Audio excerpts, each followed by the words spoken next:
everybody. This is Chris Miller from the Coach's Box along with Zac McVey. And we're going to tell you guys a little bit about why it sucks being Cardinals fans. You're diehard Cardinals fans, so we're going to talk a little bit about it. We have a little slideshow for you guys, give you some visual aids, especially for you, Jarvis, visual aids. All right, so number one, we have a never-ending toxic relationship with the team. It's like being in a bad relationship, and it's the same cycle over and over and over again. First, Cardinals win an impressive series. That's great. Just like, we beat a few teams that we shouldn't have. Everything's going great. And then it goes just like that. Not great. Then you start to ask yourself questions. What in the world are we doing? Why are they pitching this guy? Why is this guy in the lineup? And then we lose a series or two or three. To Pittsburgh. Who loses to Pittsburgh? Pittsburgh. Pittsburgh loses to themselves. That's how bad it is. So we blow games. We kind of suck. I hate my life. I don't want them to win anymore. Maybe they'll fire Schill. Maybe they'll fire Mo. And then they win a game they shouldn't win. And they pull us back in. It's over and over and over again. And that's pretty much what it's like to be a Cardinals fan. But there's more. The roster isn't constructed to be a winner. There's no freaking way the way we got it. Blame the bow tie. Blame the bow tie. Okay? Look at this. Give you guys some stats.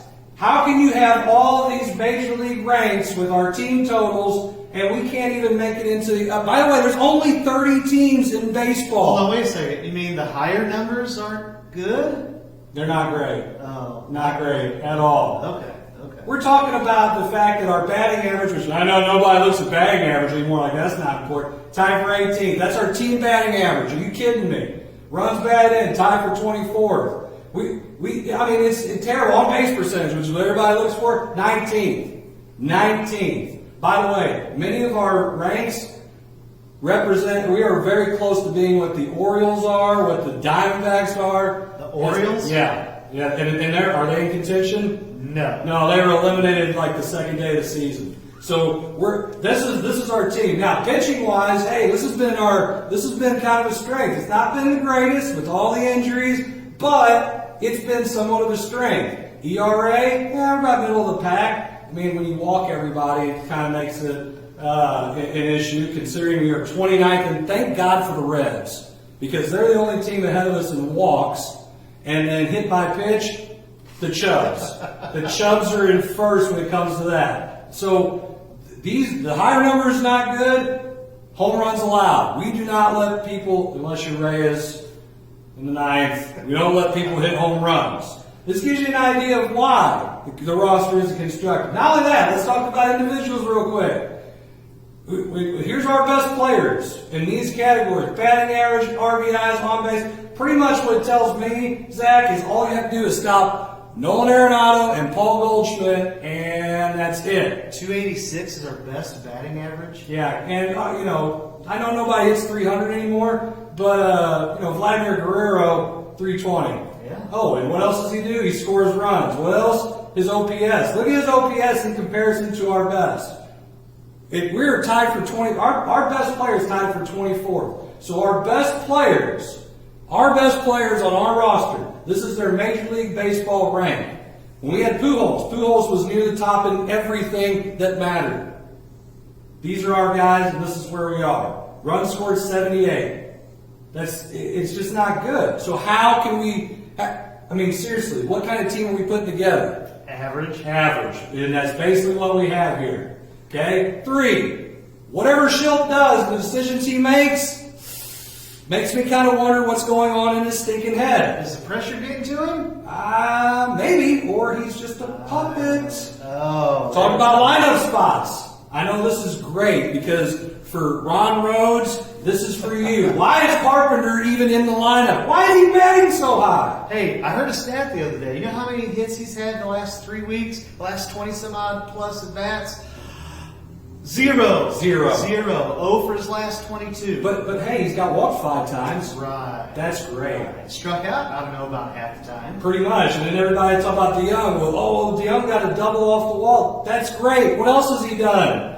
We got 2 guys here who are hitting below 200 who find their way into the lineup. It's not rest day. We need rest. We'll right? get to that in a second. We need rest. Bullpen decisions. We are riding Reyes and Cabrera and Gallegos way too hard. This point of the season, they're tired. They're tired. It's They don't a have long anybody season. else, which goes back to the GM Yeah, it goes back to the and roster. the roster. Big time, big thing here. How about this? How about we play the guy who's actually hitting? Paul DeYoung shouldn't even be in contention here to play. He should be just like Carpenter. You're an overpaid bench player. And you're not even that good even when you're off the bench. Sosa is playing better. He's hitting better. Everything is better than Paul DeYoung. He should be playing all the time. This is the one that baffles me. You're in a pit race, or at least wild card. Well, we Wild thought we card. were. Well, we Maybe. were. But why isn't everybody playing? Why aren't your best players playing? Because when you're 22 and you're doing You calls, need you need a day off. You need a rest day at 22? That's not good. Tells me that we didn't kind of plan that out earlier to maybe get those games in April. Everybody's been June. hurt. They've had weeks They've off had plenty of already. time. But Tyler O'Neill should never need another day off in his life. I mean, are you kidding me right now? No. Guys got to play. When you're in a pennant race, you play. Tell Cal Ripken Jr. he wasn't going to play. Exactly. That's going to be a fist fight, but that's what baseball is a little bit different now. A lot of feelings involved here. Okay? Number 4, we got to get rid of the Jeff. We got to trash the Jeff Albert philosophy. Okay? What is the Jeff Albert philosophy? I think that's the best question. That What should in be the the world does question. that even mean? Well, when he was with Houston, we knew what it was. Okay, that's It was what- bang on some trash cans and Okay. video room stuff. Yeah. This approach does not work. It does not work for, again, the roster that we have. Nope. Hitting home runs, trying to outslug people. We ain't got guys who can hit line drive into the gap. Yeah. We got guys who swing and miss. They think they can hit home runs. And by the way, they're talking about moving the fences in at Busch Stadium. That's like buying a 747 to get free peanuts. Well, you know. It makes no sense. Sure it does. Money, money, money. It costs money to do that when we could put players on the field who can hit the ball over the fence where they currently are. I'll take singles and double. I'll take doubles to the gap. Not this approach. No, we're going to hit it out of the yard. That doesn't work. Oh, wait, here we go. And here's why. The Cardinals do not understand how analytics work. Okay? They don't have the same approach as other teams. Other teams can take a player and make him successful for one specific reason. Why? He gets on base. And that's what you have to do. You got to put pitchers in pressure situations. You got to make them pitch out of the stretch point. You got to have runners on. You have to do that. How do you do that? You get on base. Hits, walks, get hit by a pitch, lean into one, Dorn. That's how you get on. But the problem is because of the roster construction, Albert's philosophy, it even goes down into our player development in minor leagues. It's not even possible. We will not do it. It's not a part of their fundamental philosophy. Nope. So we don't understand how to use the numbers and the eye test to make our team better. Get on base. Get on base, just like he says. Okay? Number 6, and I know Jarvis loves this, DeWallet and Mo run the club like they're bean counters, like they have no money. It's like, you ever have one of those guys who always tell you, hey, can I borrow a buck? Hey, I don't have any money. Yeah. And they go out and they buy nice things, they do a lot of stuff, eat out all the time. That's what we have here. That's what we try to do. You look at all the wonderful contracts that they've had, but we've got we picked up Arenado, great. We picked up Goldschmidt, great. What about the other 10 to 15 bad contracts over the last 3, 4, 5 years that have hamstrung us for the opportunity to get big name free agents? We'll get Fowler. He's the best at what he can do. No. Leak, we'll sign him to a big year. Not great. No, not great. Oh, wait, and then we'll get rid of all our young talent. And who are we going to get in return? Let's go ahead and get some over-the-hill guys. They'll be all right. Yeah, and not only that, we didn't re-sign Albert the first time, which that's great. He has an opportunity to come back at league minimum. We would pay him the league minimum. What is the league minimum? $550,000. Less than. Whatever. So we missed on him not once, twice. Think we're going to get him for a third time? No, I don't think so. Not gonna happen. Missed out on guys like Max Scherzer, who probably win the Cy Young, even though I think Wainwright should get it, but that's just me being a homer. Max Scherzer, we didn't get him either. We had an opportunity on him twice, didn't get him. Then we had our bad free agents. You mentioned it. You didn't mention Brett Cecil. He's definitely forgettable. Out of sight, out of mind. Out of sight, out of mind. Bad extensions. Why in the hell would you sign Matt Carpenter to an extension for that much money? Terrible decision. He's got a good beard, He though. sells a lot of salsa for schnooks. Yeah. DeYoung, it's not working out. Piscotty, we traded him. Thank God somebody took him.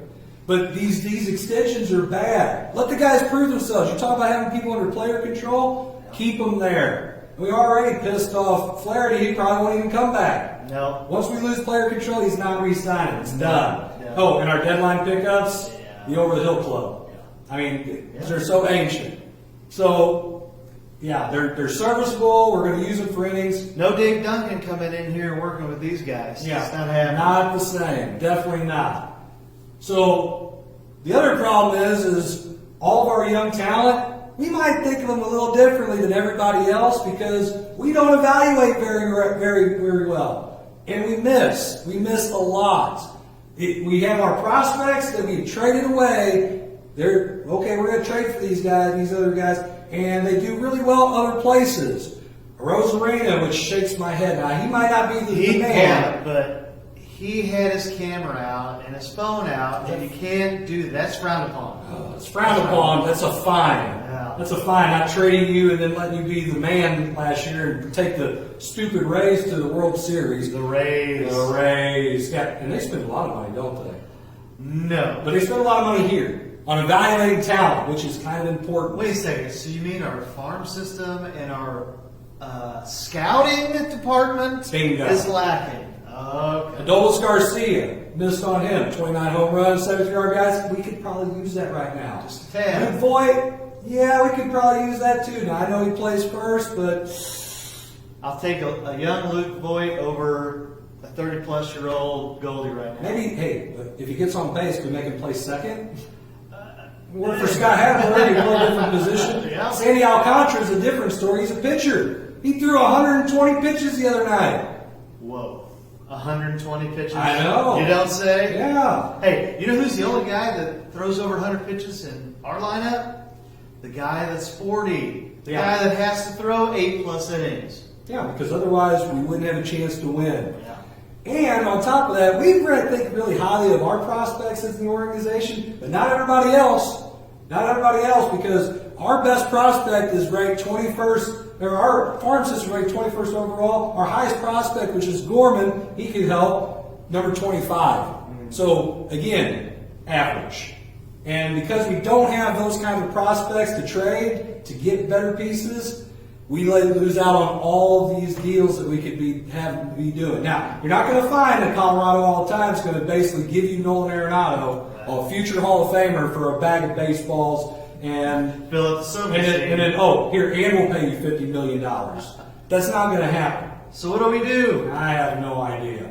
Here's the thing. Oh, here's a way. What happened to the Cardinal way that all of these people, all these guys involved, and all of our grandparents, my dad, your grandparents, we all watched Cardinals baseball. Grew up. I watched bad baseball. I've seen them suck. I've seen Bob Tewksbury and Ozzie Smith be literally the best players. Tom Pagnozzi. It was still more enjoyable to watch than what we're seeing now. It's not even fun to watch.